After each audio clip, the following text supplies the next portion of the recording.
right? You can probably right-click on the link and say open in a new tab, not just open a bunch of tabs. Right-click? Right, like this? Go back to the previous one. Let's see if I can minimize this. No, don't do. I can't do that. Go back. Okay. Back button. But then go scroll down here. Oh, okay, this is the. It just goes right back to okay, this one one. more back. And you gotta go back again. And then just right click on the top one there. This one? Yeah, right click. Did you right click? Yeah. It doesn't seem to. It doesn't let you do that. Okay, the only thing you can do is. You have to just kind of manually. Just if you go back again, just copy the URL up there. Right. This? Yeah, just copy that URL. And then manually just click on the plus to create a new tab and then paste it in. Just open like 10 tabs or so with. I don't know how you, there's no, not a dialogue for copy. Control V. Control V. Here, you do it. You go that one. Let's see. It'd be good if we could figure it out. Yeah, so what I'm thinking is, yeah, how do you... Yeah, it's a difference. Well, let's do Control V here. So I'm thinking, okay, that's not what the one that wanted though. No. Let's see. Okay, yeah, so this is something else. Okay, here is PIM. Materials. So I was thinking copy this, then just open like, I think like 8 tabs or so with this. And then in each tab just go to a different presentation, right?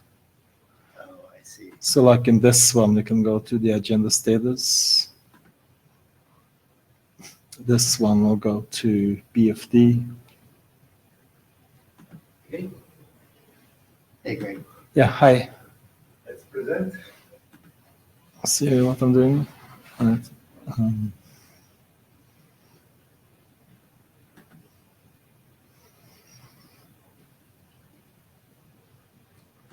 This one didn't really do anything. Oh, download. Okay, I think the problem is that this hasn't been converted, maybe. Don't know if it can actually display it.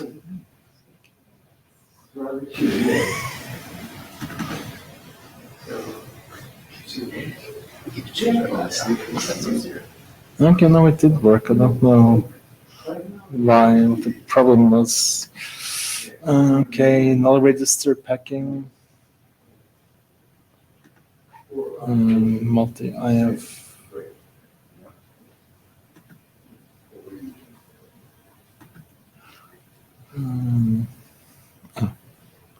How do you scroll down?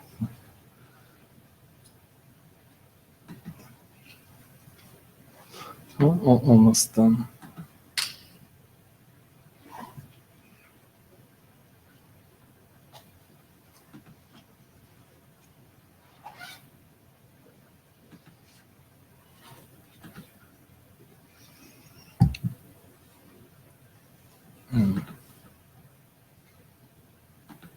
Okay, so I think we got all of them now. Open one more with the agenda. So we got the agenda slides, we got BFD, null register, multi-IF. Yeah. This one. What if you go? I think we got all of them. Go like a presentation mode on one of them and see if it Yeah. messes things up. Okay, so here we can do. How do you? Okay. Okay, and then do escape Yeah, or whatever. yeah. What's going on here? Okay, escape. Okay, so we're good. It just goes out. Yeah, Okay, yeah. I think we're good. Yeah. Cool, good job. Yeah, if we get stuck, we can revert That's true. to. Yeah, But that's true. yeah, it might work. That's not so bad. Yeah. Uh,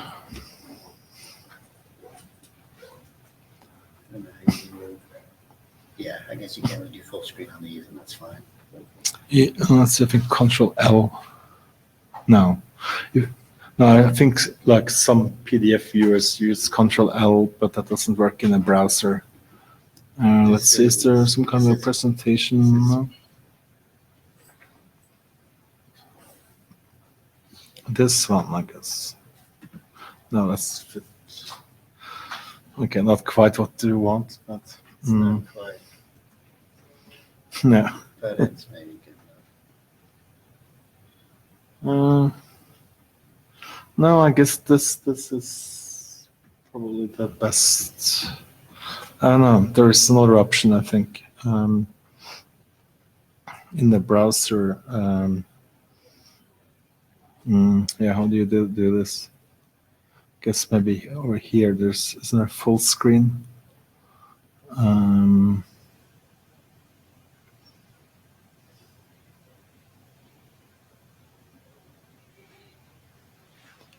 No. Well, wait here. Is this full screen? Oh, yeah, you did. Yeah. How'd you do that? And then if you escape, Yeah. How do you get out of this? let's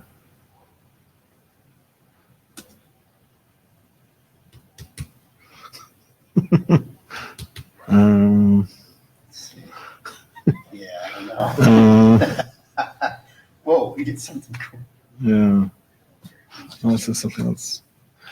Yeah, how do we get out of this?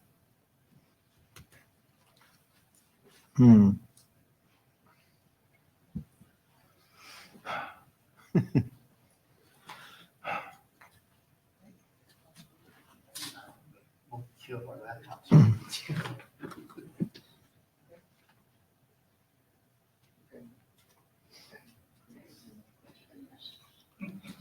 Oh, there's a button to press for full screen. Oh, okay, cool. You got it? So there is a button here for full screen, which is the same as Oh, I did in the right browser, there. Okay. and I can just press that. Okay. Yeah. You push it to go full screen and push it again. Yeah. Okay. Yeah. Okay. Okay, let's go. Let's start. So yeah, are we almost It's ready? 1:37. That's like. Oh, really? Yeah, time to get going. Wow, there's so few people here. Yeah, it's tough. Okay, we need to get going. We do need to get going.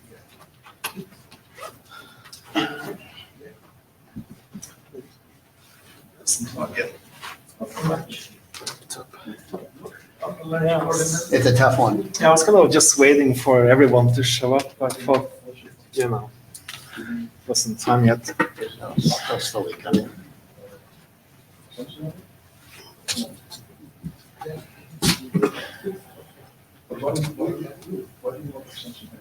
Well, I was talking to Ice just out here. Oh yeah, he's there. Okay.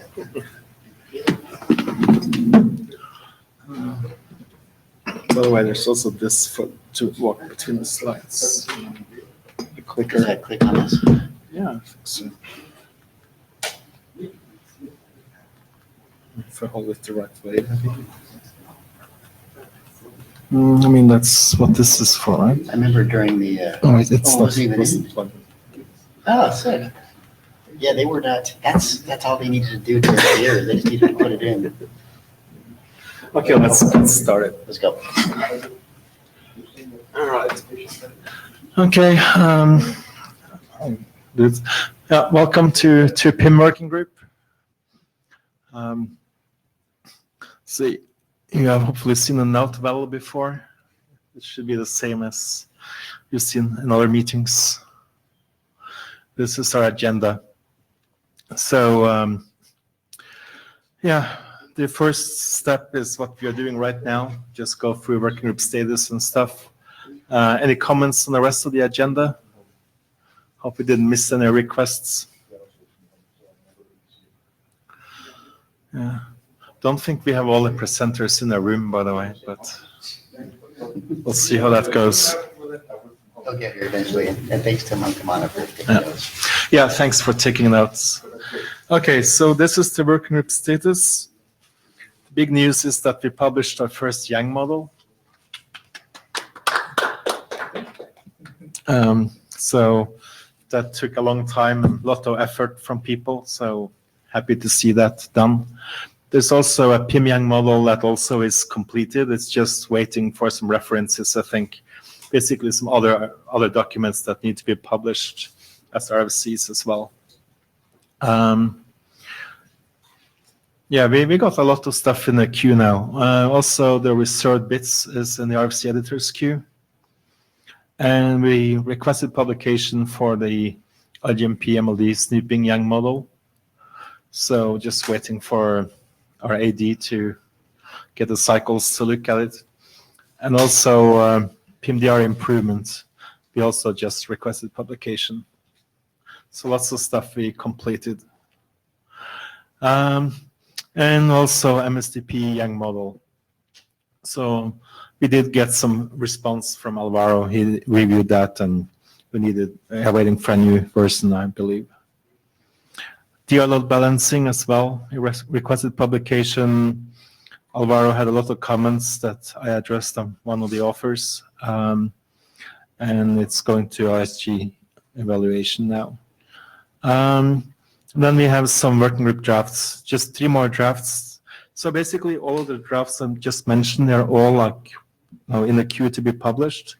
But we got 3 drafts that are current working group documents that we are working on. So null registered packing, BFD, point to multipoint, and the IGMP-MLD proxy Yang models. So those are the existing working group documents. We got some new documents presented today, and I guess we'll consider adoption for some of them. Yeah, that's it.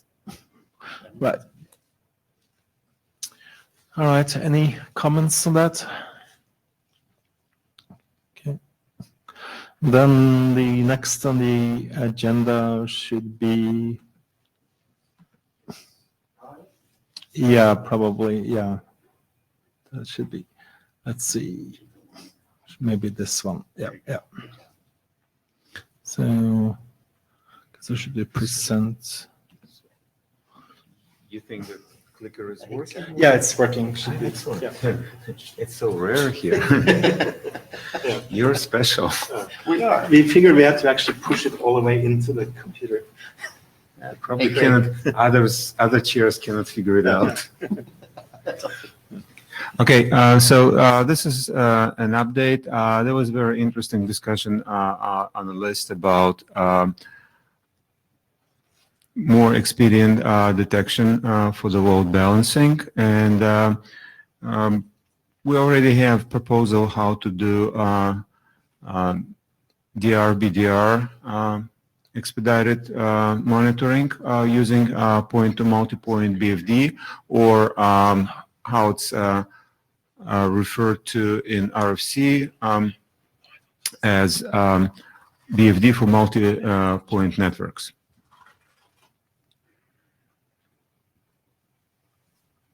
Am I doing it wrong? Is it not going?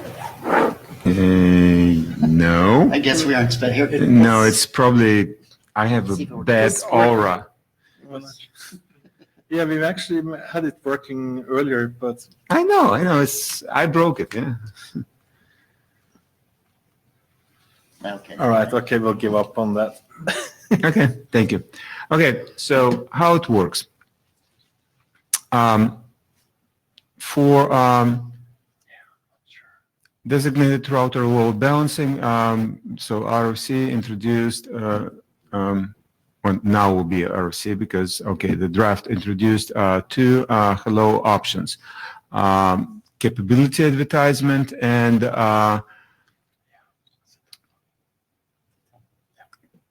group designated router candidate list. What we're proposing that a PIM router that includes capability hello option may include BFD discriminator PIM option that already been defined in this draft in support of DR-BDR monitoring. And when the router advertises it, it creates a BFD session as multi-point head according to BFD for multi-point networks, which is now RFC 8562. it sets the session down, so only creates a state. No BFD packets being transmitted. If the if the router receives that used BFD discriminator with a cap hello option, sees itself in a group designated router candidate list that DR router distributes, then it moves session to the up state and start periodically transmitting BFD control messages.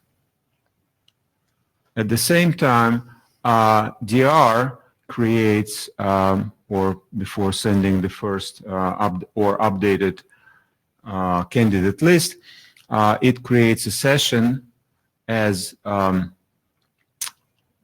multi-point leaf and starts the multiplexing packets, because, well, there could be a multiplicity of candidates, so thus a multiplicity of point-to-multipoint BFD sessions. So it looks for the discriminator, but since the discriminator only in a my field, which is specific to this type of BFD session, it needs to know the source IP address.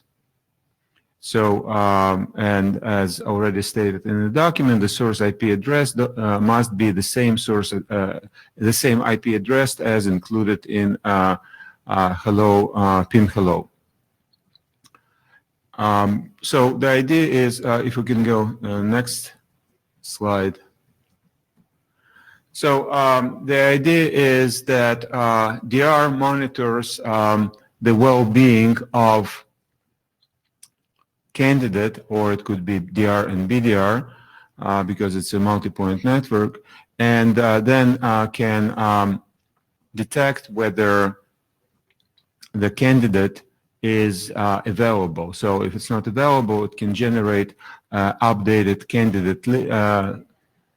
It can generate the hello message with updated candidate list much faster than hello interval.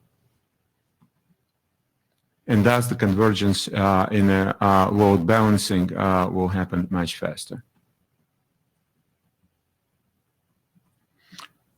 So that pretty much the idea. Of course, the DR itself is the candidate, but since it doesn't need to monitor itself, others can monitor it if DR is using point-to-multipoint BFD as already defined in this draft for expedited convergence. So, for example, BDR can monitor DR as a candidate for the load balancing as a DR. So don't need to create two sessions. Next slide. So that's their new update to the draft, and we welcome your questions, comments, and we'll ask, well, if there are not many comments, probably consider working group last call. Mankamna from Cisco. So you are running these BFDs from GDR to all the endpoints? Not to endpoints, no. Or it is between DR and GDRs? Yes, DR and GDRs. Okay. And DR and BDR, because okay. the benefit is that because it's a point-to-multipoint session, so firstly is it creates less state because it's unidirectional, right? So the specifics of point-to-multipoint BFD, it uses demand mode, so only the one side generates messages. But at the same time, since it's not active tail, the listener, the leaf, knows the state of the path and their route. So in this case, DR and BDR will know, can monitor the state of every candidate. Okay, so basically, if you detect a failure, you rerun the DR. Like you. Yes. Okay. That's the idea. Yeah, so I have one. So by the way, thanks for that clarification you just had. That was one of my questions as well. Okay. But one thing I was wondering is, I agree that, you know, you only really need the DR to monitor the GDR. But I know there are some PIM implementations with BFD where you just have peerings between all the neighbors and you just listen, to check for neighbors going away in general. Yeah, well, again, the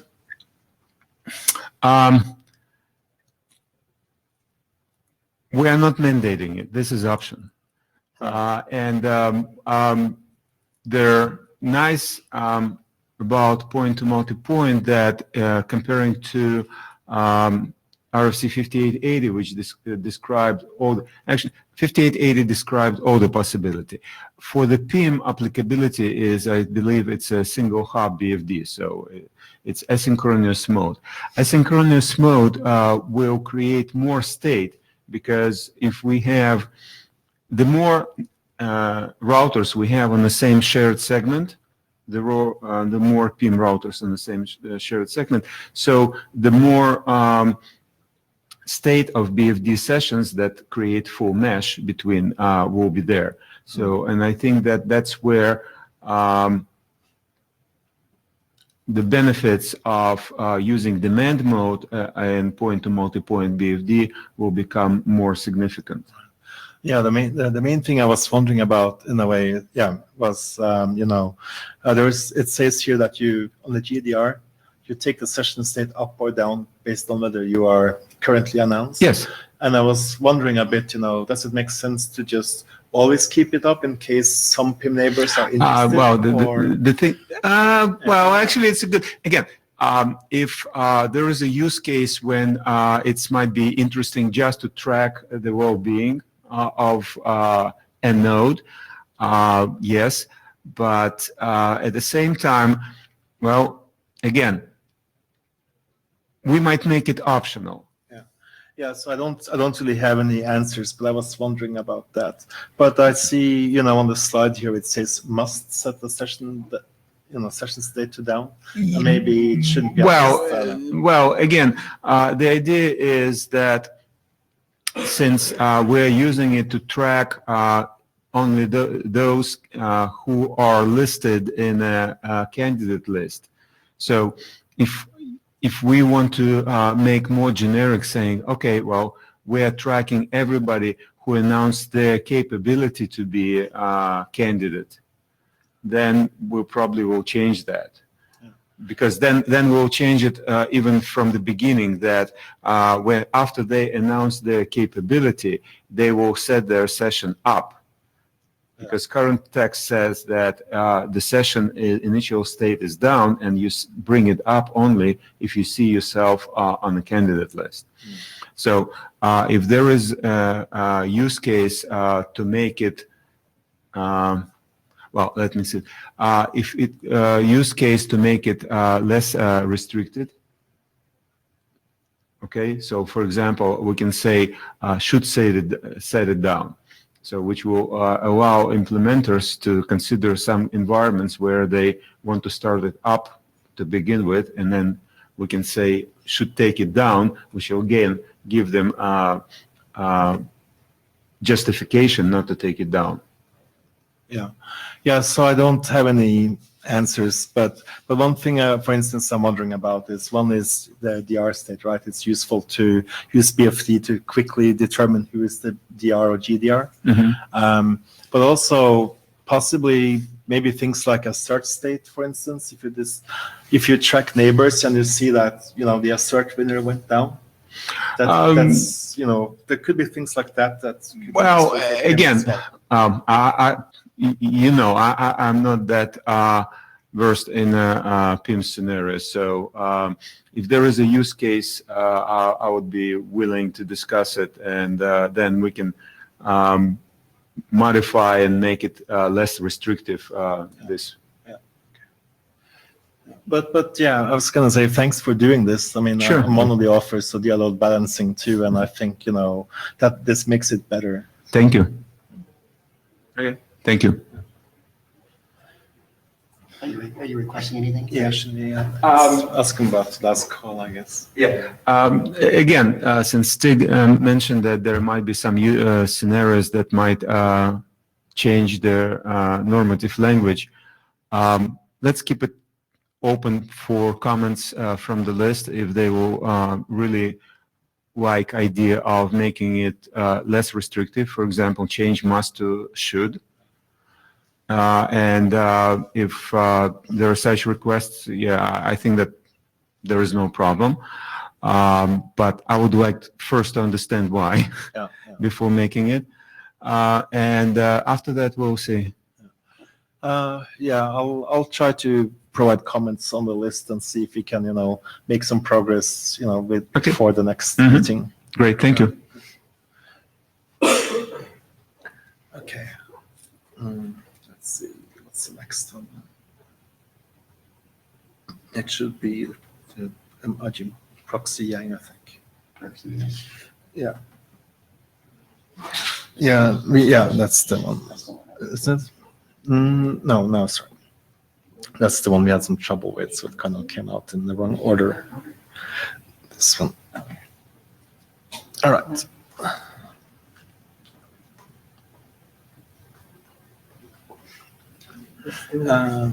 It doesn't work. You can try it, but no, it's not. Actually, maybe. Point it. It's point right here.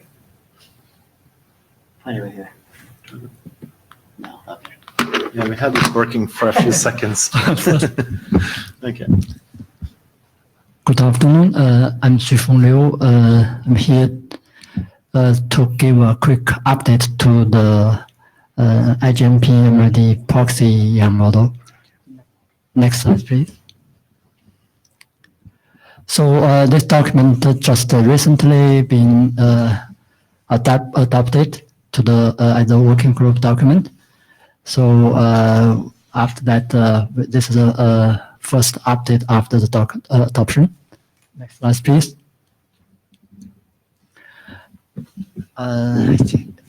So we after the adoption and during the process, we got some review comments. So here we have addressed those comments and have done some updates. So one update is we added the option, added the configuration leaf to specify the sender source address. So in the case we have multiple addresses, so this one will be used to do the report leaf and give a more option and flexibility for the user. So I think we lost some highlights there. Used to be highlighted, but anyway, okay. So that's aligned with the source address. Next slide, please. Same thing here to the MLD configuration tree. Same leaf being added. Next slide, please. So another review comment is about the filter mode was in also on each source, which doesn't make sense. So it shouldn't be there. The filter mode for the grouping, so you can add any particular source or include or exclude. So it should be at the group level also only. So we remove the not proper position the filter mode. So this is a cleanup. Next slide, please. Same thing to the MLD. That the same changes. Next slide. So yeah, that's it. So quick updates to the changes.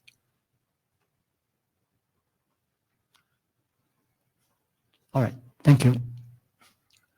So this document was just adopted, but I was going to say, do you feel like the document is complete? Do you have anything more you plan to do with it, or? Yeah, we're still discussing, and we'll ask further review and see if we can have anything to fix or anything to add or remove.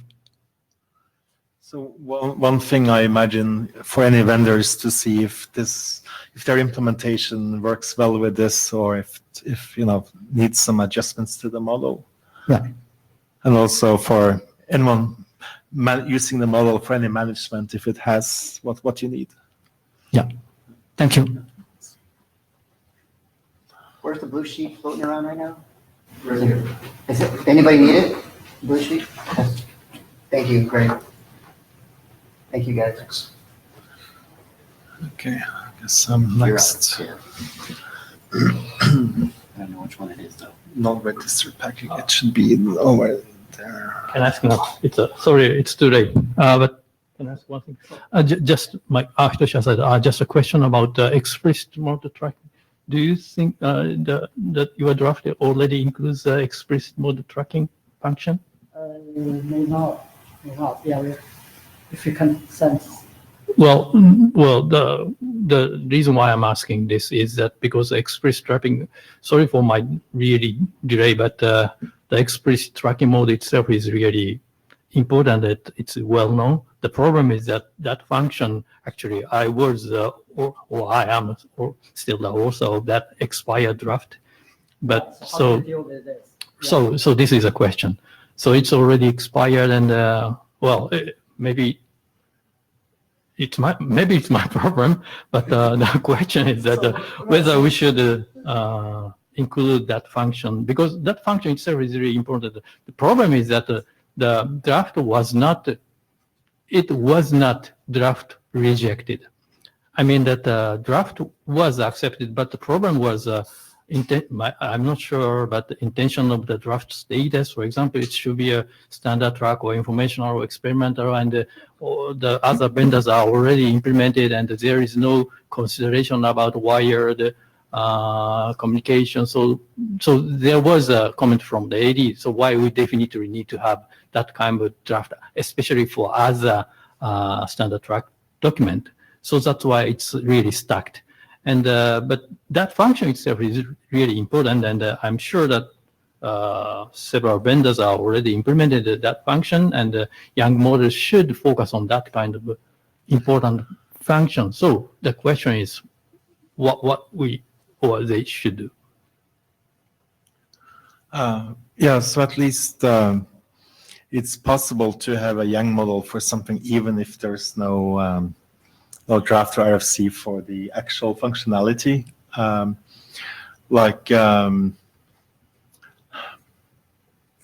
Yeah, I'm trying to think here, but basically you can define, as long as there's implementations that have like certain ways, knobs, whatever, for enabling or whatever, you can define a young model for how to do that, even if it's not 100% defined how the feature works. So you think we just put them in and without referencing to the draft?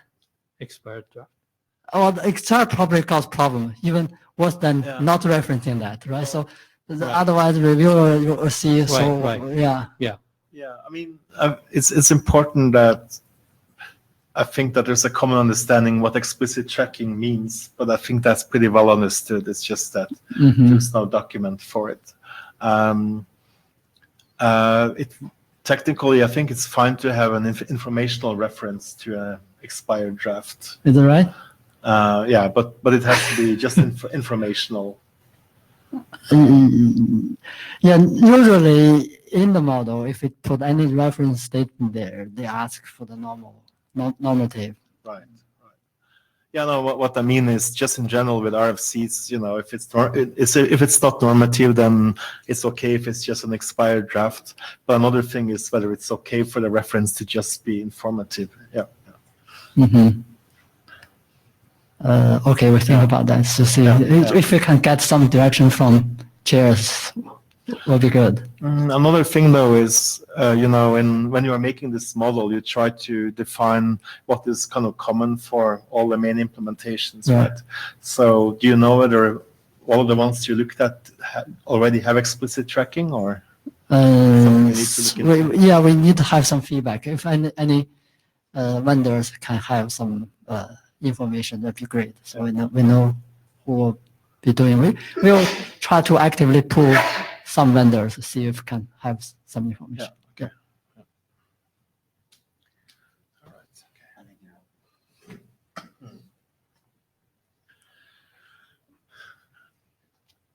So yeah, hi. I'm presenting the null registered packing draft. I'm not an author. I'm just doing this on behalf of the authors. I should say though that I'm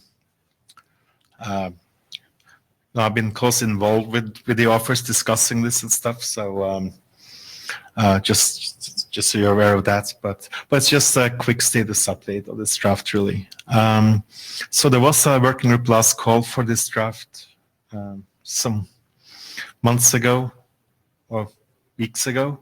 And there was only one response to that, I think, and there were several suggestions in that though, and one of them was that there should be some way of coping with what you see here. Basically, as part of the register packing, you try to discover if the RP actually supports it. You don't want to send a packed register unless you know for sure that it can be processed. So there is to find a way of detecting that the RP supports it by having a flag in a register stop. But what happens if your RP is suddenly downgraded so it doesn't support this anymore? So the draft discusses how to detect that. Basically, if I remember now, if you send a packed register and you don't get a register stop back, then there's a chance that your RP no longer supports it. But at least there's some new text to discuss how this is done. Otherwise, I don't know what else is missing. There was only that one response, and this was done to handle that. So, yeah, I guess we probably need another last call. Or what do you think, Mike?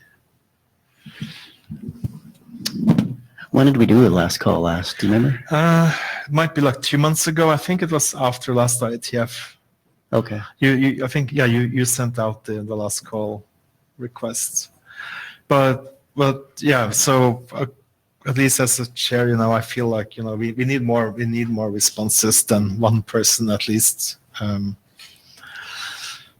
Yeah, and we're entering a period where it's going to be hard to get responses too with the holidays coming up. So it's going to be tough. I mean, we either wait for the new year and do it again, or we'll have to. Let's you and I figure that out together. But but probably good to ask if people in the room think it's ready for a working group last call. Yeah, I mean, we decided it was ready, previously, but yeah, we got very few responses, or basically one response. Yeah. But yeah, I know. Should we ask the room or? Let's do. Go ahead. I mean, you're the chair, so. Okay, so as a chair, how many people have read this draft? Two people. Do you both think it looks useful, or? Yeah. I should say we also have another assert packing draft that we will discuss later, and it's basically the same idea. I believe there's a number of PIM messages that are per S, but similar to join prunes, it might be useful to have multiple in one message. Okay, I guess we'll have to figure it out. We got 2 responses now anyway. It's doubled it. Yeah. So it's good. Yeah, so yeah, we should go after those people and get their feedback on the list. Yeah. Okay, yeah. But yeah, I would say it's a challenge for this working group in general to get people to respond. And if you're able to, it would be great to have more activity on the mailing list and more responses in general. Okay. Okay. Okay, I think Hitoshi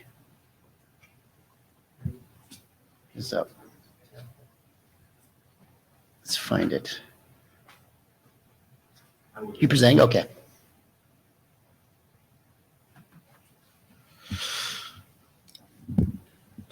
You pass the slides, right? I have to do it for you. Okay. Yeah. So, hello everybody, I'm Luis Contreras from Telefónica, working together with Hitoshi Asada from NICT in this idea of multiple upstream interface support for IEMP and MLD proxy. Next, please. So the idea, we were trying to revive this idea that we did taken some time ago, and now trying to be more pushing a little bit more, being more active on that. So basically, the idea would be to have to support in the proxy the capability of having multiple upstream interfaces. This enables a number of use cases I will detail later on. But basically, the point would be to make a more efficient usage of the network and also enabling new situations. So the point would be basically to be able of receiving the multicast packets, multicast content in both of these interfaces according to different situations, different policies could be applied to on top of that. So we mentioned there some possibilities like receiving by LTE, Wi-Fi, or whatever. So the span of scenarios is quite large, and we will detail a bit later on. Next slide, please. So the objective, basically to have the possibility of receiving multicast sessions, multicast content in different upstream interfaces. The solution somehow addresses the requirements that are documented in another draft that is now progressing in the independent stream. Well, it's not actually progressing, so was moved to the independent submission stream, and there are just pending comments to be addressed. It somehow has been dormant by a while, by 1 year or so. So the idea is also to push again these other drafts on requirements. But basically, we are looking at those requirements in order to define the solutions that are the scope of this draft. Next slide, please. So regarding the benefits that we foreseen, if this was implemented, is basically having a flexible operation. So either we could select what is the upstream interface based on the subscriber that is requesting the service, or even in base of the channel of the content that is being provided. So we could play with these two alternatives, let's say. A part of this flexible operation, this solution could enable a robust data reception, because we would be able even to have the same content received by the two interfaces. This could be one of the situations, and this enables some scenarios of high availability, for instance, in the network. Even in other situations where we just receive the content in one of the two, we could have mechanisms for protecting the delivery of the content and having a switch between interfaces if required in order to have the service alive, even in the case of event in the network. Next slide, please. Regarding the use cases, a refreshment on this, I will trying to detail a bit the different use cases that were documented already in the requirements draft. One situation would be the multicast wholesale offer for residential services. So it could be the case that one operator enables also the delivery of content from another provider, an OTT provider, for instance, in such a way that the subscriber to this operator has the opportunity to receive the content from either their own content or the content from this OTT provider. Multicast resiliency, for sure. In the case of we have these two interfaces, or two or more interfaces, we could provide more resiliency to the delivery of multicast traffic to the network. Load balances for multicast traffic. So in this case, we basically could take profit of the fact that in a normal deployment, in a normal dimensioning of the network for unicast traffic, we basically dimension the network with the idea of having a maximum load per link of 50% of the traffic, in such a way that if a link goes down, the other link can absorb all the traffic. In normal conditions, most of the time, this capacity is vacant. So having this possibility of receiving traffic through more than one interface, we could take profit of that in order to use this spare capacity in the network for receiving more content, and only reducing the available bandwidth in case of an event. So we could enable also these kind of things. Also, there are situations, real operational situations, where having more than one upstream interface would be beneficial, like the case of a network merging. So if you are merging networks and you have different contents, maybe overlapping the addressing of the content, and so we could play with this fact in order to have a smooth integration of both networks. And finally, the multicast service migration. So the same idea, if we need to somehow to migrate the service, we could enable a second interface, a second upstream interface for the migrated content, while keeping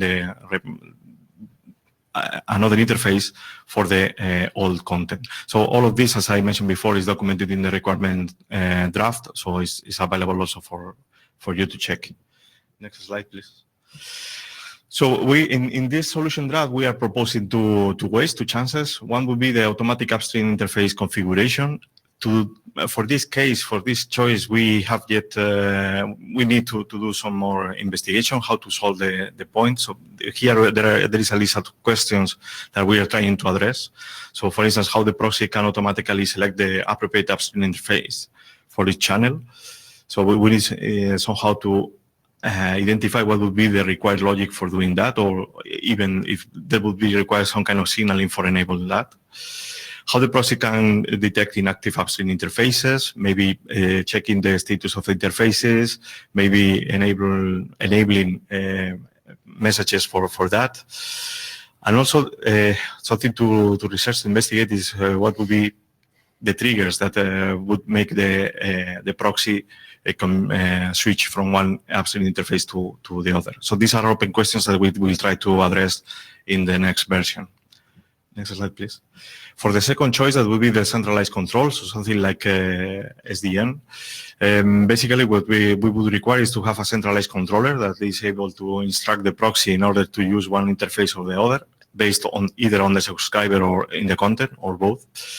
So basically, for that, we will require to define a kind of interface in the proxy for permitting the controller to configure the proxy for this election.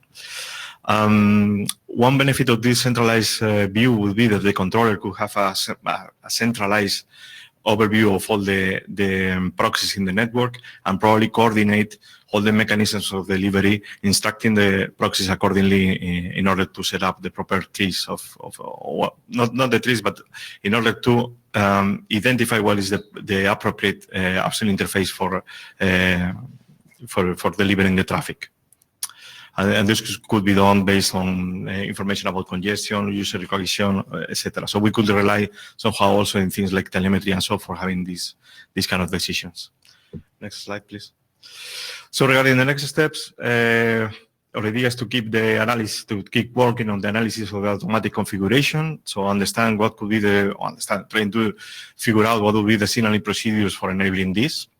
Regarding the centralized approach, so trying to understand what would be the implications on the interface that would be required for managing and controlling the proxy. And our idea would be to provide a revised version of this draft before next IETF meeting and keep discussing it if it's of interest for the working group. So any comment that you could provide is more than welcome. And that's all from my side. Thank you. Any questions?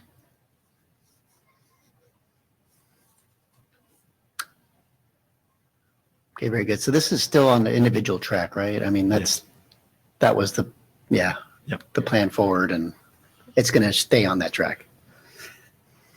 Well, actually, Hitoshi said, well, actually, the difficulty of this solution is that we don't have automatic best interface selection mechanism, even in a PIM router, I think. So, but I'm not sure. So if some of you already know that there is some good mechanism to detect let's say, the interface that does not have a good quality and the different interface that does has a good quality for the same content, then we can switch back to or we can just use that best interface or better interface. But even in a router itself, I don't know how we can get such kind of decision. So if there is such kind of mechanism in a PIM router or whatever, then we can just adapt the same mechanism into this one. So our headache is actually, the topic itself is the selection mechanism for IGMP-ML proxy upstream interfaces. It's something like a specific question or a specific topic, but the discussion point or the core question is actually really similar to the PIM router itself, maybe. So, does some of you have some good answer for that one? So today made some presentation about SDN like situation. Maybe that is more feasible. Yeah. So controller knows the quality, and that's why he made a presentation today. It's actually he's from operator, so he has a great knowledge about operator's point of view. So I'm not operator. So his proposal, mainly his proposal is with SDN like controller-based solution. If we concentrate on that one, then maybe we may have a good chance to provide a more concrete solution for the multiple upstream interface selection mechanism. But for the pure distributed mechanisms like a PIM router, autonomous routers, so it's really difficult to address this kind of issue. What do you think? Yeah, that's a good point. You have, yours.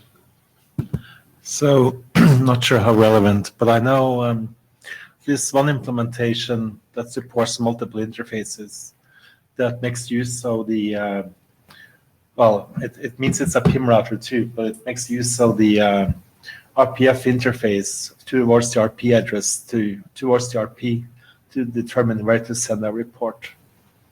So let's say you have, I think a typical use case for this is you have two PIM domains, but you don't want to run PIM between them. So you do IGMP between the two PIM domains. But the PIM router the downstream PIM router might be configured with two different RP addresses from two different providers or something for different groups. And you might use the RPF interface to figure out which provider, like where should you send the IGMP report for which group. That's just one example of there could be other ways. So, automatically determining where to send a report. Well, for the PIM router, the routing protocol depends on or rely on the RPF mechanisms. But for the proxy, it doesn't, or we cannot rely on RPF interface. So this is a biggest difference from the proxy and the router, because proxy doesn't have the unicast routing table toward the source, right? So currently the proxy only decides one single interface. He doesn't have any routing protocol and the routing table itself. So always fix one single interface. This is a problem. So we'd like to address this kind of a situation. The reason why, so I think you already remember that why the proxy doesn't allow the multiple upstream interface, because it's just for the simplicity reason. So previously in the Magma, we discussed several times for this kind of topic, but finally we decided we should fix the single upstream router. And because proxy doesn't have any routing protocol, routing table, so we can just fix the single upstream router. And that previously, 10 years ago, 15 years ago, that it's sufficient. But now it's not sufficient at all. So that's why we want to have a multiple interface. But again, we don't have a routing protocol. We don't have a routing table. We cannot address RPF. I hear you saying that, but wouldn't the proxy often have a unicast routing table? I mean, you want to be able to forward unicast packets to the correct upstream interface, right? Yes, but usually it assumes that the external outside, like a home net. So downstream is something like home network. So upstream is internet, the internet. Yeah. So usually the downstream network segment is something like a private network, and outside is external internet. Yeah, well, it depends on the use case, whether it's a home network or not. But at least, like for instance, you might prefix, not prefix delegation, but basically there are cases where you might have a route saying that for certain prefixes you always want to route the traffic to a certain provider, and if you have something like that, then especially for SSM, it would make sense to send S, G reports to where you had the route for the source, right? In that case, the question is, in that case, that proxy box allows a multiple upstream interface that is not defined in the RFC? No. But yeah, there's a lot of different use cases and scenarios, and I know in some cases you don't have any information. you basically just connect it to two providers. You have maybe a default route for each, and that's it. Mm-hmm. So I think the discussion, so the draft itself is really important, and it's really the recent situation. We need this function, but the problem is, again, the solution may be a little bit difficult, except the situation using SDN-like controller. Yeah. If we can just concentrate SDN-based solution, if working precise, maybe we can just concentrate. Yeah, it depends what the working group think is important, but yeah, I would say it's probably not a good idea to try to solve every possible use case in one document. Mm-hmm. Okay. Thank you. Thank you. Thank you.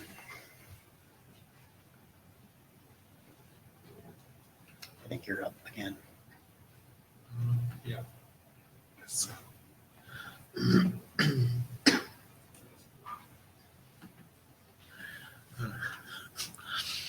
Yeah, I see there's some interesting formatting here. It looked fun in the PowerPoint, Oh, but it's kind of interesting. yeah, anyway, That's good. yeah. Okay, so this is motivated by some work in beer. So in the beer working group, we are working on an IGMP or MLD overlay to signal interest in receiving certain flows across the beer network. What we figured, though, is that we don't get all the information we need. There's some beer-specific information that would be quite useful to receive via the IGMP or MLD report. So we have this side. In beer, we have some other overlays, like a PIM overlay, for instance, where we use a join attribute that can pass this extra beer information. And we're looking for some other way of doing this for IGMP or MLD. And what I came up with is there is this additional data part in IGMP MLD, and maybe we can use that to make an extension. And that's what this is about. So this sounds like it's maybe all beer, but because we are responsible for IGMP and MLD in this working group, and it's kind of like a big change, I think it's important to do it here. So so this is beer specific, but it might be useful to have a generic way of extending IGMP and MLD. So let's see. Yeah, next slide, I think. So in IGMP version 3 and MLD version 2 RFCs, there is this text about additional data for both queries and reports. It basically says that if the message is longer than expected, there is some additional data at the end of the message. You should checksum everything, but you should otherwise just ignore whatever is there. So it means that if we were to sum up, put some extra data at the end, existing implementations would just ignore it, which is great. Next slide. So what I'm proposing in this draft is that if you have an IGMP or MLD message, like in this case an IGMP version 3 query, at the end there in blue, there is like an extension type and extension value.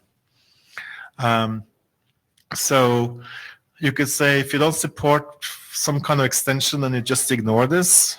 Current implementations would just ignore it. But if we want to do an extension and say you support a specific extension type, then you check what comes after there. And you might say, why do we need an extension type? Why don't we just put the beer data at the end? But just in case someone comes up in a few years or whatever with some other reason to extend IGMP or MLD, it would be useful to have some type to indicate what is this data and make sure that an implementation doesn't accidentally try to parse and think what is there. Next slide.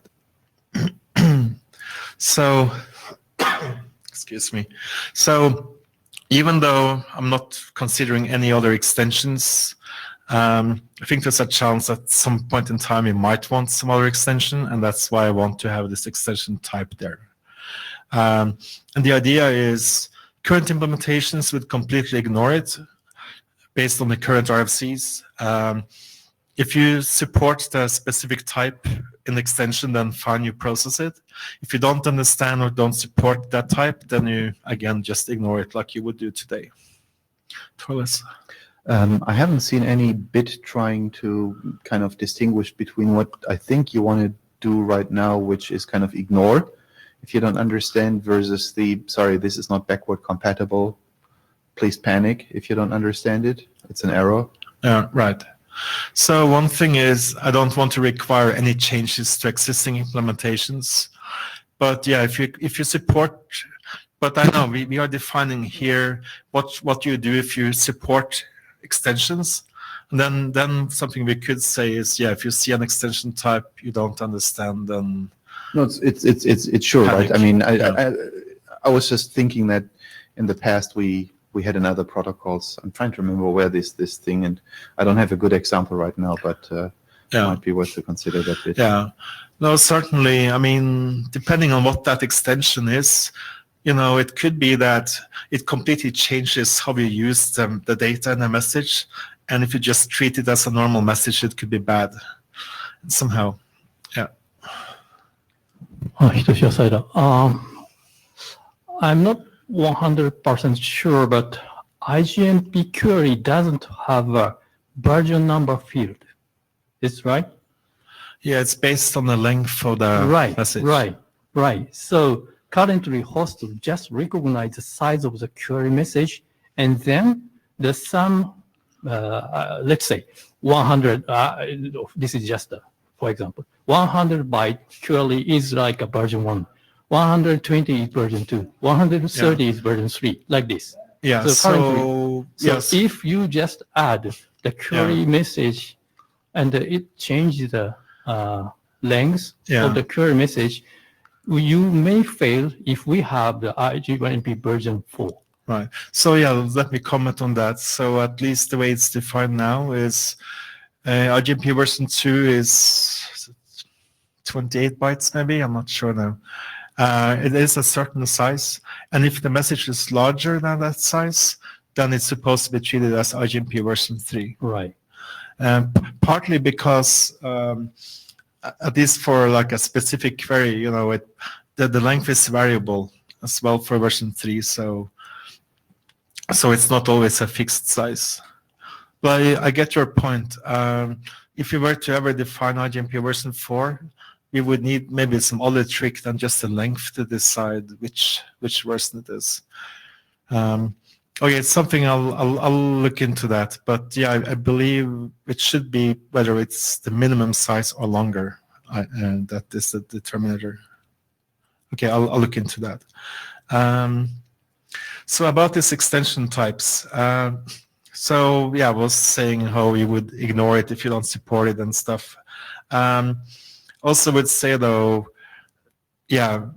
mostly in general, it would be a non-starter to try to make changes to IGMP queries and reports because there's millions of implementations or deployments out there and they wouldn't change. But if there's some extensions, like in this case, it's beer specific, then it might be doable to expect at least those implementations to change. Or there are no implementations yet, so that is helpful as well. Okay, next slide. So that was about the generic part. And then there is this specific beer extension. I'll do this a little bit more quickly. It was presented in beer earlier today as well. But the main thing is the purpose of this extension is to identify who sent the message. For beer, we would like to know the subdomain, the beer prefix, and the beer ID, like the beer ID of the sender. So we could potentially have used the source address, so the IGMP or MLD message, but we would prefer to have all this information specified. And what I'm saying in this other draft in the beer working group is that mentioned on the top there is that you should always use this extension so we can know who it came from. It's mostly useful for reports, but it could be useful for queries as well if you want to do some logging or something. Okay, next slide. And this is what the extension would look like. So you would have your normal IGMP or MLD message, and then this would come at the bottom with some extension type assigned by IANA, and then the content itself. Next slide, please, if there is one. No. No, okay. So, so one question is it a good idea to define a generic way of extending this? I would say, if we do though, we should create a registry, and we set the requirements for creating a new extension. It should be something that is strict. We don't want people to come up with a lot of different extensions. And in this case, for beer, at least the way I'm arguing it is, it would only be used, or must only be used, when you encapsulate an IGMP or MLD message inside beer. So it would not be seen by non-beer implementations. If they do, though, accidentally see it, they would just ignore the extra data. And the good thing in this case, it's only need to be supported by the beer routers that originate or receive these messages. And there's no implementations today, really, so it's not like we need to upgrade a lot of implementations. Mankamna Mr. from Cisco. So question is more for the whole working group instead of only you. So this extension, I know that with beer definitely it adds a lot of value, but are we expecting more of these kind of use cases if some host or some application who is using IGMP and wants to add some extra context about join membership request? Yes, in future, I mean to say today all the hosts, they work either in V2 or V3 mode. Yes, it's more of it's stagnant that we don't do anything else in IGMP as of now. But when we are opening this channel, so is it good, it is bad, or how it is? Because it might add a lot of value as well. If there are some new application coming, they might want to add some extra content or extra context about what they expect from upstream router. Yeah, I mean, I think I know you were asking the group. I'm happy to hear what others think, but yeah, I think there could potentially be some use cases, and but I feel though we, in this working group, we should be in control of what use cases get standardized or what extensions. So if someone has a use case, we should consider it here and see whether it makes sense. But yeah, you could imagine for certain cases that maybe some host implementation, for instance, was enhanced to support something new. The thing though is you can't expect devices in general to support new extensions. I don't know if there could also be some interesting things to think about related to like snooping and proxying and stuff, and what happens if some support an extension and others do not. And in the beer case, at least, it's encapsulated and there's no L2 devices in the path, so that's good. One question I have for the working group is, one is it okay to extend IGMP and MLD? If we do, is this scheme reasonable with this extension type? Another question is, I'm trying to figure out what should we do in this group and what should we do in beer. And there was some discussion about that in beer this morning too. So I feel like the extension mechanism itself should definitely be done in this working group. But the actual beer TLV that you see here, that could potentially be done in the beer working group, depending on what people think. Mankamna from Cisco. So I think, you clearly mentioned that this part of the work can go to beer working group. And I really feel that IGMP extension defining a new venue might be good. There might be new use cases coming in future from multicast, and host might not be just host what they are today. There might be some kind of application which can do much more than just doing IGMP. So yeah, it would open new opportunities there to do something. Yeah. Yeah. Okay. So, as an author, I'm curious whether this can be adopted or what interest there is in the group or. Okay, so who's read this draft? So we've got 2 hands. Of those 2 hands, do you think it's ready to be adopted by the working group? Yeah, okay. So obviously we need to ask this same question on the list, but. So by the way, in the beer working group, we have this overlay draft that is adopted and has been around for a long time. And to progress that, it would be good to get this done sort of quickly if you can. I may have been confused, but it sounded as if you mentioned in beer something like it was first done in one working group, or some other document had first been done in one working group and then thrown over the fence. Was there actually something like that? Because as long as we don't find another example than the beer one, it might be better to kind of bring it into good shape in beer first. Right, so I think that's a little bit what I'm worried about, that, how do we verify that this is in good shape without another example that's best done in beer? Right. So, if you ask me as an author or whatever, I'm also working on that other draft in beer.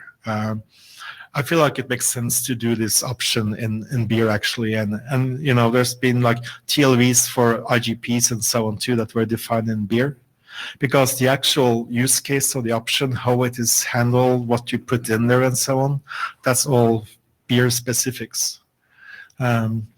So my current thinking now, if you guys agree, is move the definition of this actual option into the MLD overlay draft in beer, which is an existing working group document in beer, and just focus on the extension scheme and the registry and the rationale for having extensions in general in this group. I think it would be good to have a second example, right? Even if we don't want to standardize it, is there any way for us to better vet the idea of extensibility? So just one example. Right. So one thing I know is, I think some people have been suggesting putting like a VNI or VNID or something into. What is that? Like, for VXLAN, whatever, so you can know the context, or some context identifier in general if you have like verbs as well. Well, Greg is sleeping, so the obvious idea coming to mind, which would be the same, would be something like if you do it, is that for RSVPTE or so, if you want to build a pointer multi-point tree, would that have something like similar properties, because you need to know the leaf, some specific identifier? Not that I would want to do it, right? But just that we kind of vet the extensibility somehow. Yeah, another thing, there's been a proposal in this working group for reliable IGMP, or saying that you send an ACK or something. So for instance, you could have an extension in the IGMP query saying, I support ACK, or please send an ACK or whatever, or Hi, Cisco. So I think I agree with Stig actually that he's taking the right approach here. Let's say there's undefined space now that you can use, but you cannot use it once for beer, right? You have to put this TLV structure in place so other features can be added later. So splitting that into drafts, one to define the TLV structure and one in beer as a use case, I think that's perfectly enough to do this, right? You don't need another use case, I think. Yeah, I should also say, at least my thinking is, I don't want to go overboard. In theory, we could define some kind of IGMP options, like hello options, where we could add like lots of TLVs and so on. But I'm intentionally thinking it's best to keep it as simple as possible. All I want is this identifier to just make sure that it doesn't conflict with other possible extensions in the future. Maybe I wasn't expressing myself well. So I'm not saying that the document itself should have text about additional examples. It was just kind of, if we had a discussion just in terms of, each of us thinks about something and then we feel more safe that we know it will work for extensions, right? So no, that's great, and I would certainly be happy to hear from people. That sounds good. Thanks. Okay, so take a list. Yeah, that sounds good. Thanks. So Human is up next. While you're coming up, just to confirm with the working group, we've had an understanding with the Spring working group that they are not chartered to work on multicast related type stuff in the Spring working group. There's been a little bit of question recently because they had something added to their charter. And so people were kind of curious as if that was the case. So this is, Ian and I had a conversation about this earlier. So just an hour ago, Ian, the Spring ADs and chairs agreed that Spring is indeed not chartered to work on that type of work, that they expect it to be done here in PIM. And if we need their help or get their feedback, then we should do so. We were under this understanding that we could always punt things back to them if we need to, but it sounds like there's not any plan for that to even anytime soon to take place. There's not going to be any change. So does anybody have any questions or comments on that before Human goes? That's our understanding. So if we were to adopt, we're certainly free to adopt these kind of drafts is what our point is. Yeah, also, I think hopefully we'll mention this as part of your presentation. So there is this one draft being considered for adoption in Spring that is like a replication option or something. But this is kind of going further with that. So this small part might be done in Spring, but then we might consider doing this work here. Yeah, exactly. Maybe if you can bring up the slides, Oh yeah. I can go through it. Sorry, yes. Yeah. So if you can go to the next slide. Let me start from square one. What this draft is trying to achieve. So currently, when it comes to the transport, and mainly in 5G and some of these converged cores, segment routing is playing a big role. When it comes to traffic engineering, slicing, you guys heard about the slicing at lunchtime. Segment routing is it, and that's because of the controller has the view of the entire network. It simplifies the overlay, it simplifies the underlay. It actually signals the MPLS labels via IGP and all those good stuff that you guys know.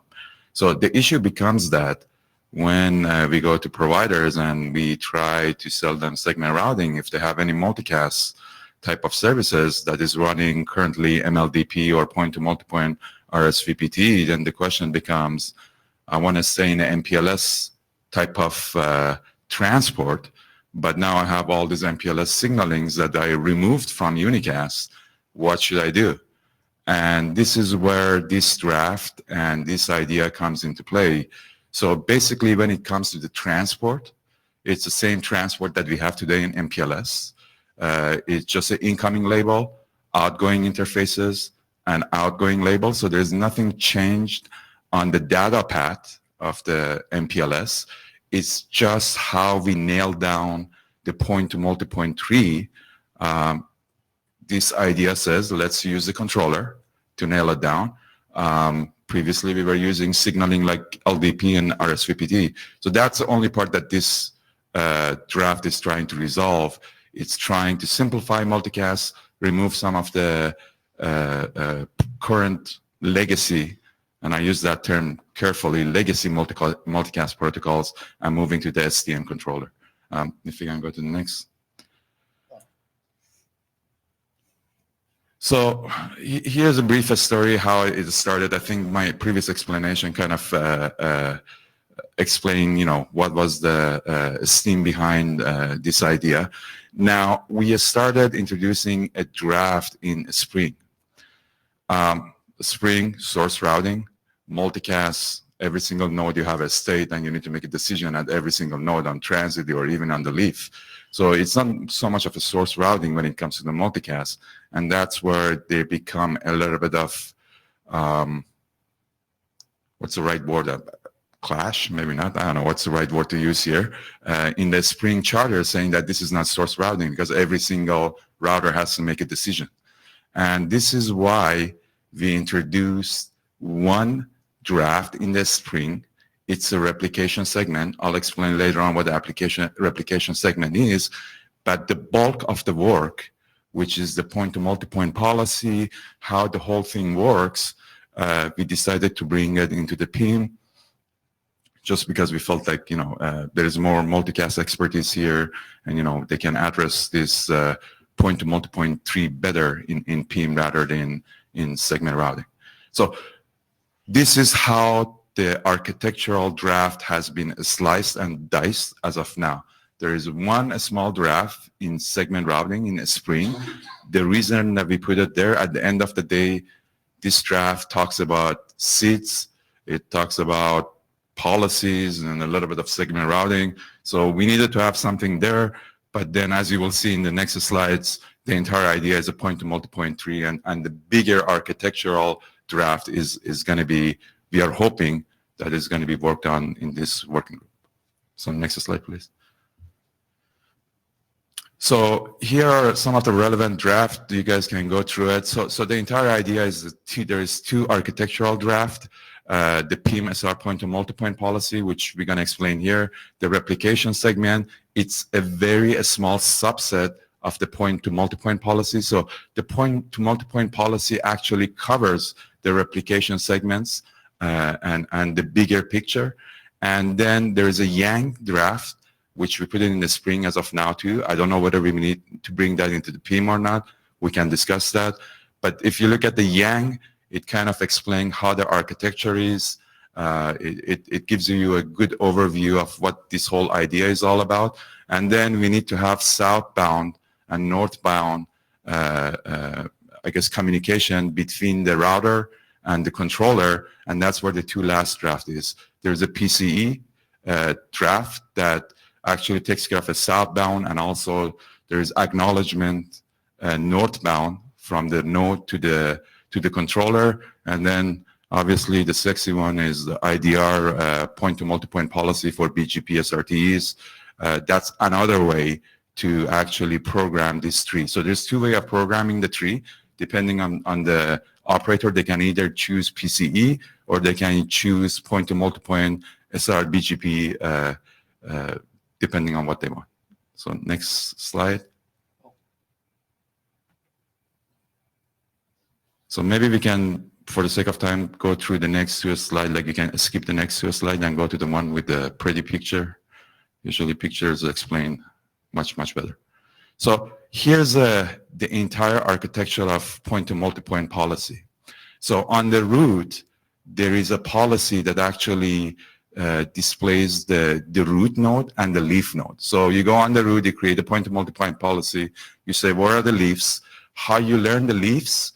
It could be manually configured on the controller, or you could actually have the controller listening to the MPBGP, BGP multi-protocol communication that is going between the root and between the PEs and learn the leaves via that communication. So that's how you build your point-to-multipoint policy. The root builds up the point-to-multipoint policy. It uses PSEP as of now to shoot all that information to the controller. So the controller then understands where the root is, where the leaves are, and because it has the view of the entire network, it can create a point-to-multipoint tree and download it to the routers. Now, there are a couple of ideas here, and the first one is a candidate path. So these ideas are not new to this draft. Like a candidate path, if you look at the SR policy, unicast SR policy, all these ideas are already there. We are just using them. So a candidate path within a point-to-multipoint policy, simple term is LSP redundancy. So under that policy, you could create multiple point-to-multipoint LSPs, and they can be redundant based on the preference. The one with the highest preference is the active point-to-multipoint tree. Now, each one of those candidate paths, you can optimize them globally. So there is fast reroute concept here. Let's say one of those candidate paths, because of a failure, goes into a fast reroute. You can optimize it globally, and that's where the instance IDs come into play. So each candidate path can have 2 point-to-multipoint LSP instances, and those are actually used for global optimization and make before break on the root node. So if one of those instances is doing a fast reroute, the controller can compute a brand new tree with the SLAs that are the SLAs that are relevant to that multicast path, and download the second instance. And on the head end, you can do a make before break between one to the other. Now, the trick is the point-to-multipoint policy doesn't have any forwarding information, and that's where the replication policies come in. So the replication policy, make a long story short, it's really MPLS as of now instruction. Incoming label, outgoing labels. That's it, that's all. There are some tricks that you got to keep in mind. As an example, in this diagram, node A and node C are connected via node B, but node B is not multicast aware. It doesn't understand multicast. So you can actually connect node A to node C, which both have replications segments, via a unicast SR. So you can stack up labels if you are going through a unicast domain, but as soon as you get to a multicast domain and you need to do a multicast replication, you need to have the replication policy, and you need to be having an incoming label and your outgoing interfaces.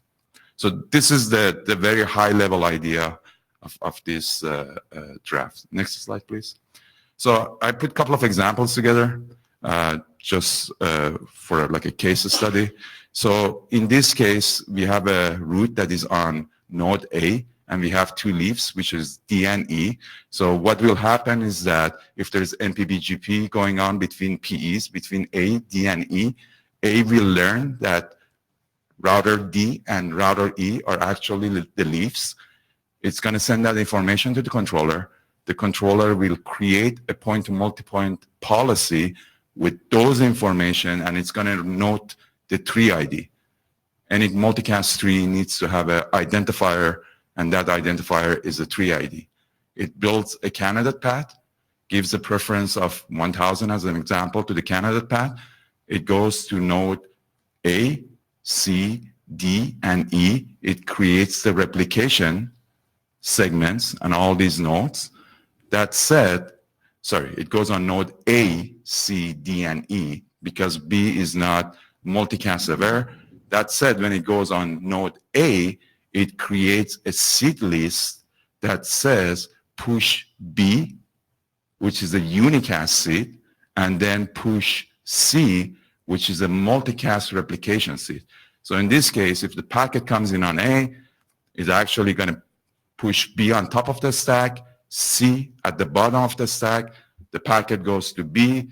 B just does normal segment routing, pops the label, forwards it to C, which is a replication segment, and the replication segment going to say that your outgoing interfaces are D and E, and here are the labels that you need to use to shoot the packet out.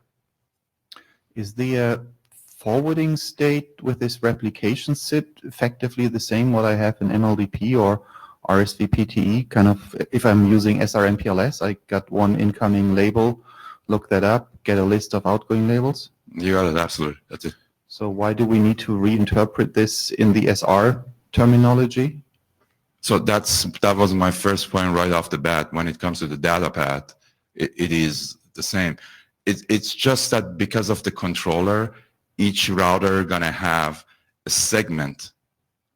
And this is all just terminology, right? I mean, I could simply have MPLS terminology for the same thing. yeah, but what is segment routing? It's MPLS too. Like if you look at unicast. I mean, SIDs have some slightly, more abstraction, right? The fact that you're having on a per hop basis on SIDs that are forwarded, right? That are not local SID but global SIDs, right? On every forwarding hop, you're changing the offset. That's the key difference. You're not using this here, I think, right? So there is traffic engineering involved here because of the controller has the whole view of the network. We are not in the mercy of IGP. So the controller can create a tree through the network for, let's put it this way, you can create different slices through the network for the same point-to-multipoint policy. No, I understand that. All I'm saying is that I'm not persuaded that trying to apply the SIT terminology to what the forwarding plane is doing is the correct thing, right? It looks to me more like normal MPLS forwarding state on every hop, right? That I have in MLDP or RSVPTE. So, whereas SITs, as I said, right, are network of network-wide relevance with per hop offsets that are changing. So. That's why I think, to me, the use of SIT is more confusing than helpful. Well, I mean, sure, we can definitely talk about that. Yeah, good point. I mean, we can talk about that. If you come up with points here, this is why this is a SIT, right? I mean, that would be helpful to write down. Otherwise, why does all I'm saying. The other point was with SRv6, how does it work? Because I mean, is it kind of per hop decap and re-encap logic? Yeah, we haven't skinned that cat yet. Okay. Well, that's do you going to be a want larger to? conversation. Do you want to? Because I mean, yes, we definitely. We want to. We are working on a draft for SRv6, but let's get this one through first. The MPLS, the plain MPLS, and then we'll get to the SRv6. But yes, there is something at work. Because I mean, we do have nice address spaces where effectively this thing could simply be setting up a static, replication tree for, right? I'm saying kind of, again, the same thing of, oh yeah, everything has to be segment routing, where in the end we're kind of controller built, static tree, right? Which we've done forever. I'm saying if you want to run with IPv6, right, you don't need to try to kill yourself by making this look like SRv6 with decap and re-encap. You're simply having, your encapsulation destination address be an IPv6 multicast address, and you're effectively setting up controller-based replication state for that, right? So again, yeah, I appreciate the comment for SRv6. So we wanted to make this very simple, right? We want the MPLS one as one single draft because we want to pass it through. You guys have been in the spring, you've seen all the conversation on SRv6, right? Yeah. So well, I think that's fine, right? I'm pointing to the fact that I think this thing might fly easier the more we're trying not to fiddle it through, the needle of trying to make it look like a segment routing, but just, using controller-based established MPLS forwarding, or when we go to V6, controller-based traffic engineering of existing V6 multicast. Yeah, okay, point taken. Next slide, please. Sorry, go ahead. Okay. So here's a example of global optimization. So previously we had candidate path 1. And then there is a failure which was going A, B, C. Now there is a failure between B and C. So the controller kind of realizes that in the draft there is a fast reroute, that you can actually do a fast reroute between link protection, and you can go through G to make it all the way back up to C. But then the controller tries to optimize that path. So it's going to create a second instance for the same candidate path, and it's going to nail down the replication segments for that second instance throughout the network. So basically what that means that is on each node, C, G, D, and E, you're going to have 2 replication segments, one for the previous primary one and one for the instance 2, LSP ID 2, throughout the network. When the second instance is nailed down throughout the network, you go on A, on the route, and you do a make before break, and that's how you do global optimization on the point-to-multipoint policy header. So next slide, please. Or if there's a comment, keep going. Okay. So here's another example with regard to the candidate path itself. You want to have LSP redundancy. You want to give different preferences. So there is a candidate path with preference 1000. There is a candidate path with preference 100. By the way, that letter flash thing shouldn't be in this slide. I think I copy-pasted it mistakenly. So the first candidate path going to go through the north direction, A, B, C, D, E, and you create the second candidate path that goes through the south direction, A, B, G, D, and E, and this is how you can have LSP redundancy throughout your entire network. So this is the basic idea without going through too much detail on the fast reroutes and other stuff. I think the seed comment that was put onto the table, we can definitely discuss that.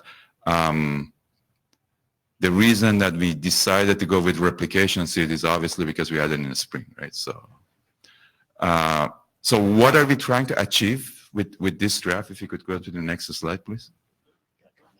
Just a quick comment, right? I mean, either you can do, I think, what is less work and pitches up to the people who already got MPLS multicast deployed, whether it's RSVPT or MLDP, by naming this what I think it is, which is, controller-based MPLS multicast, or you're trying to, go through more hoops and making it, sound like SR because it's a better marketing term, which I think is where this was coming from, right? So.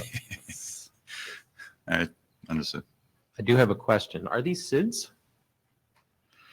So, because I confess I read it, and I inferred from my reading, and I probably skipped many words in the process of reading because I was in a hurry that day, like I usually am. I presumed that they were SIDs. So yeah. I thought there would be a SID at D and a SID at E, and so on upstream towards the root for every point in the network where some sort of multicast awareness was required, and that these were indices into a table that would then give you a multicast or a label for which D, for example, would map and understand when it saw that label incoming, and that to me is a SID. So are these SIDs or not? So here's the thing. We all know when it comes to a spring and segment routing, you can go on an MPLS backend and you can start stacking up SIDs, right? What is a SID? It identifies a resource within the network, whatever the resource is, right? It's an adjacency SID, a node SID, and based on the label stack, you can traffic engineer, source route your LSP throughout the entire network. With multicast, you cannot grab replication SIDs and start stacking them up.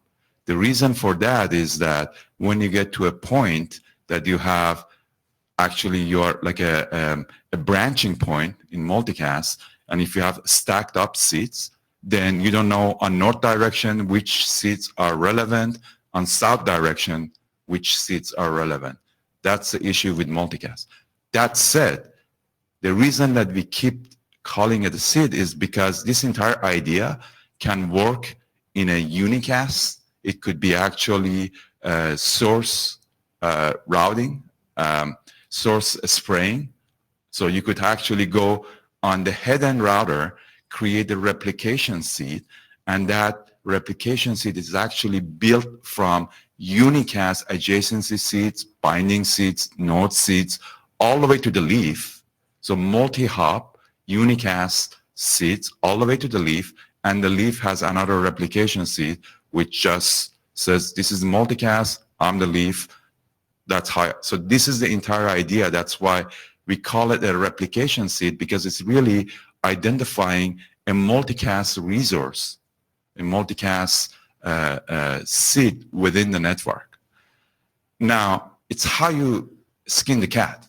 You could skin the cat and say that, this is the MPLS label, and I'm going to add a bunch of unicast SID on top of it too. So a SID ultimately results in getting a label when you're using an MPLS data plane. Yes. But the SID itself isn't a label. They may be identical values, and the recommendation is that they are identical values, but it is it's an index into a place where you find the MPLS label value. Right. Is that true of these or not? Yeah, this is exactly Okay. true. So even with these ones, we actually grab. So I did understand it when I was reading it. Yeah. So it could be globally assigned. It could be locally assigned because of the controller. So that is exactly it. It has to be done in coordination with the boxes that will process that SID so that Yes. they understand what the hell it means. Yes, Okay. exactly. Yeah.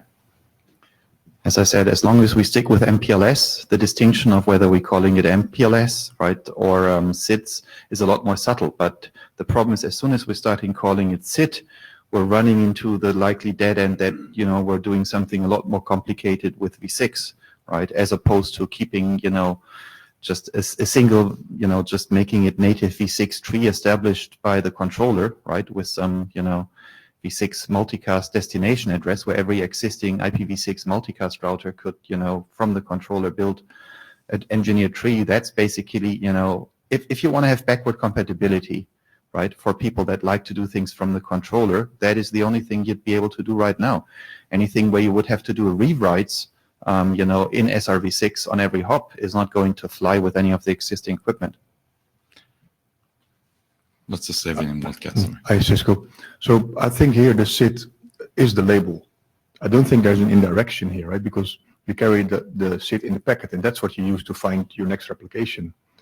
So I don't think there's a difference between what you call a SID and the label. So no, but those SIDs can be assigned.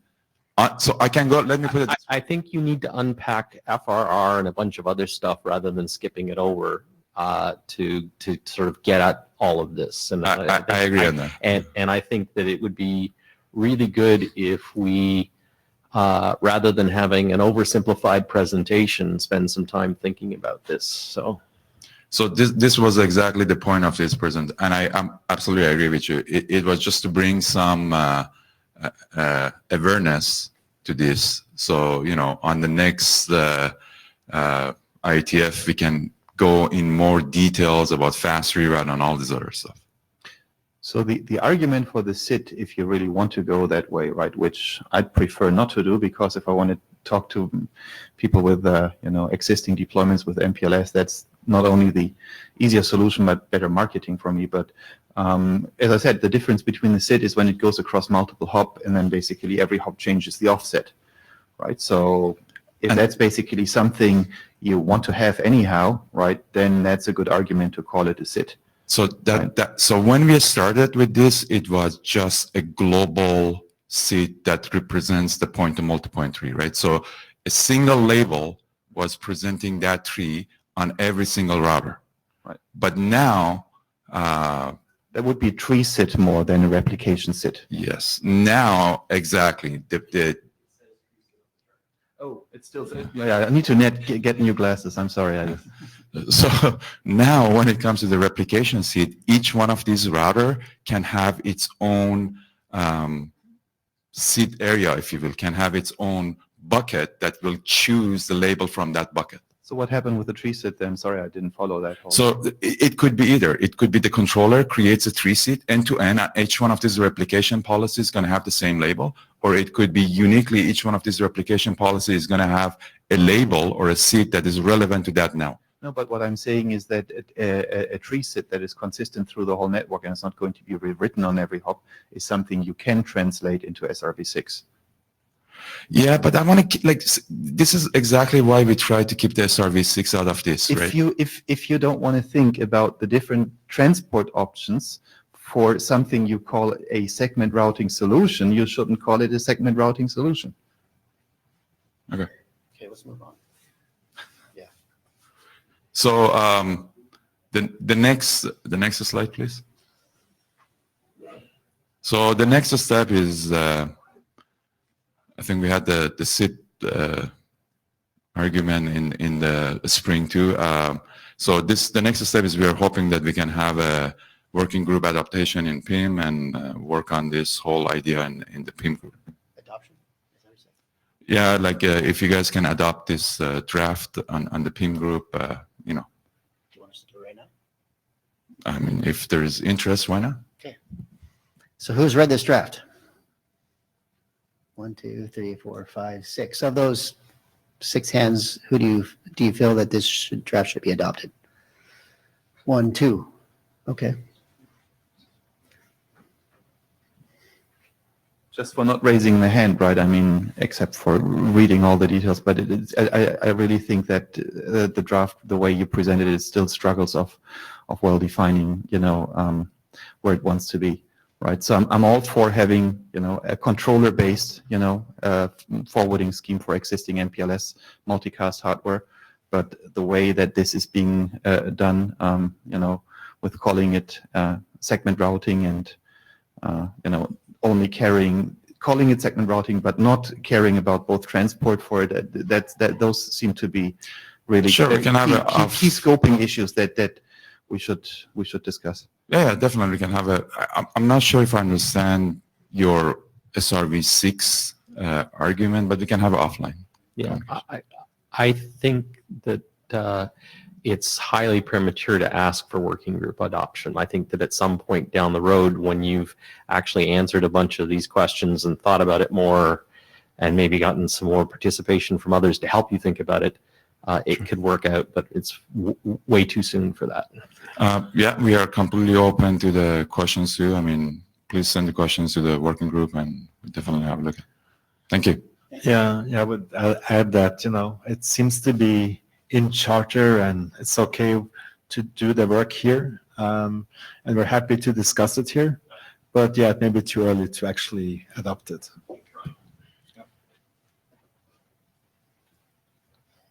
Okay, I'll go quick. We have, I'll be about 5-10 minutes, and then I kind of overcommitted myself, so we need to move on. If you haven't signed the blue sheet, please do so. Where's the blue sheet? Here. Anybody need to sign it? Ian? Okay, can you get that to Ian? That'd be great. Okay, so I presented this draft 2 IETFs ago, so I don't need to go into too much detail, but I'll quickly go through it. It's basically trying to find a way to optimize asserts in the occasional situation where you could have a lot of messages, a lot of cert messages on a land, whether it be in an exchange or some other type of environment. When you've got a lot of asserts, this is a way that you can pack asserts into a particular packet to kind of reduce the traffic on a particular land. If you can be my slide guy. So that's the problem. And just go to the next one, if you would. Just keep going. All right. So there's no change in the assert state machine. We do develop a new PIM holo option for assert packing. And we have 2 different ways. If we decide that this is something that we want to do as a working group, we have a simple packing solution and a more involved packing solution. Next slide. So this is the PIM holo option to determine whether this is something that these routers on a LAN can do. Next slide. So if you announce that you support the aggregate packing, then it's assumed you also support the simple one, I guess. The 1 is a simple packing type, and the 2 is an aggregating packing. So if you support both, do you send 2 hello? Yeah, I remember you asked this question before, and I don't remember what the answer. I don't think we've answered that question. There's one thing I would That's a good question. Suggest is maybe say if you support aggregate, then you assume that you also have. Okay, simple, that's a good point. We'll add that to the draft if we pursue it. Thank you. So this is the simple way to go about doing it. You just take that existing assert and put it into an assert record, and add several of these asserts records into one particular packet. There's advantages in that. It reduces the packets on the LAN, but there's disadvantages because the disadvantage is that you're wasting the payload because many of the packets have the same sourcing group. Next slide. And this is the packet format. Next slide. And this is the more involved aggregating packet solution where you are aggregating based upon the source address or the RP address or the group address. And so you're more efficient in the packing method, but it's a little bit more involved. Adds complexity. Next slide. And this is the packet format. Yeah, that's fine. Let's just go right there just for the sake of time. Yeah, so people can look at that later. So there was a lot of discussion last time I presented this on whether this is something that's worth doing to assert. Should we pursue it or just leave asserts alone? if we do want to pursue it, should we replace asserts? Some people mention that you really just don't do asserts and just live with duplicates. And this draft is saying, well, there's one option is to optimize asserts. And so there was some people who mentioned that it would be, this could be a good idea. There's many people that said this is probably not something that's worth doing. And so we thought we'd just bring it to the working group again, since it's been a couple working groups, and just see if the attitudes changed at all, if there is interest in working on this. If so, then we will continue to work on it. Any comments? Yes, I have a couple of comments just as a working group participant. Yes. So, sure, it could be nice to get rid of asserts completely, but I think we have to live with asserts in various scenarios, more or less forever. So I think it's worth optimizing asserts. If you can get rid of them, great, but if you can't, then it's better to optimize it. I know lots of actual issues out there in the field where there's issues with assert packets getting dropped and stuff because there's just too many asserts, and if you drop an assert packet, bad things happen like duplication and stuff. So I think this is worth doing. I mainly have two comments. One is I'm not convinced that the more advanced packing is necessary. You still have a huge benefit just with the simple packing. I mean, if you send a 1500 byte packet, you will be able to, I don't know, what's the math? You can put quite a few asserts into one packet. If you do jumbograms, you can do a lot more. The other thing is, I don't understand in your advanced format why you have an RP address there, because you don't have an RP address in asserts today. Just source and groups. Yeah. So what use source address 0 if it's like an *G assert? But I think that's true. So you're right. That wouldn't be needed. You're right. Yeah, I mean, in a way, logical, it makes sense because all the S, G's in the message are for the same RP, but I don't think you actually need RP address. Okay. Okay. Well, we'll consider whether we even include the more advanced in the draft anyway. Maybe take your advice and just only focus on simple. I mean, in a way, it makes total sense because you have all these metrics, the same metrics for a lot of S, G often. Yeah. But on the other hand, maybe it's not worth the complexity. Okay. So we'll need to take this to the list, but can you ask the working group, like who's read it and all that? All right. So who read this draft? Okay. 2 people. 3. 3 people. Mike read it. Yeah. Okay. 3 people. Now, those that read it, who thinks it's useful, or actually I should say who thinks it should be adopted? Okay. Okay. Including myself, I think there's 3 people that read it and 2 people wants it to be adopted. I think we can take it to the list. Okay. You've been presenting this a couple of times now, and there is at least some interest in it. So. Okay, very good. Thank you. I think we're done. All right. Yeah. All right. Thanks, everyone. Thanks for coming. And M-Bond-D, by the way, is in this room just after this, so please don't leave the room. M-Bond-D. Oh, you're permitted to leave, but please come back. Is there a halftime show? There is some coffee or something out there. So we got these, I guess. Yeah. I have another comment for you. I don't understand why you have these use cases here. Yeah. I mean, it doesn't matter what your network is used for. We did the same thing about the draft. The requirements draft. You're right. We don't need it. It's just. Yeah, you're right. I mean, we're trying to rationalize certain scenarios where I feel like it makes sense. Maybe say certain topologies are used, or like an MEPM or whatever. Certain scenarios you might get asserts, but what the actual, what the content is, if it's financial or media or whatever. I think we'll cheat.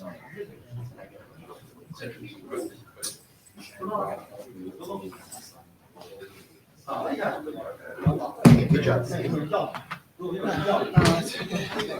you grab these worksheets per chance? Yeah, sure.